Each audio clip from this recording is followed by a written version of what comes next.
अभी पवन स्टार पवन सिंह जवाब दिए थे कि बिहार में दारू चालू हो जाना चाहिए, आप इस पर क्या सोचते हैं? मेरा मानना है कि दारूबंदी एक बहुत अच्छा डिसीजन है, क्योंकि बहुत सारी औरतें हैं जो चैन से अपने घर में सो पाती हैं दारूबंदी की वजह से। तो मेरे ख्याल से ये बहुत अच्छा डिसीजन। पवन सिंह और ज्योति सिंह के बीच में शराब को लेकर के बहुत ही ज़्यादा विवाद चल रहा। पवन सिंह का कहना है कि बिहार में शराब चालू रहना चाहिए और पवन सिंह की पत्नी ज्योति सिंह का कहना है कि शराब को बंद कर देना चाहिए, क्योंकि शराब बंद होने की वजह से ही हमारे बिहार में कई सारे औरतें ऐसे हैं जो अपने घर में चैन से सुकून के रात में वो सो पाती है, नहीं तो शराब पी कर के आने के बाद बहुत ही ज़्यादा लड़ाई झगड़ा होता है, वो सुकून से खाना भी नहीं खा पाती है।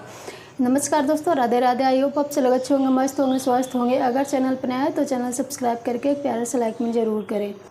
पवन सिंह इसलिए चाहते हैं कि शराब चालू रहे क्योंकि पवन सिंह एक दिन भी एक सेकंड भी बिना शराब के नहीं रह सकते हैं। शराब ही उनके ज़िंदगी बन गया है, क्योंकि शराब के बिना उनका कुछ वजूद ही नहीं। ऐसा लगता है कि पवन सिंह बिना शराब के एक दिन भी नहीं रह सकते और शराब के वजह से ही वो अपने फैमिली को, वो अपने परिवार को आगे नहीं बढ़ा पा रहे हैं, अब वहीं एक जगह पे अटक गए हैं। और उनकी पत्नी बहुत ही ज़्यादा ये शराबबंदी पे बहुत ही ज़्यादा खिलाफ है, क्योंकि ज्योति सिंह को पता है कि ये शराब की वजह से ही पवन सिंह उनसे इतना ज़्यादा दूर है।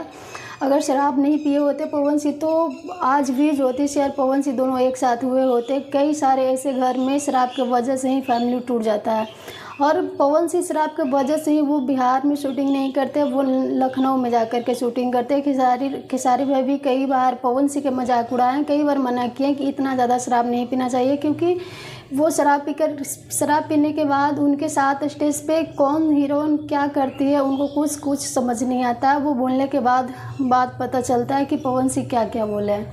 वैसे आप अपना राय ज़रूर दीजिएगा। Thank you love.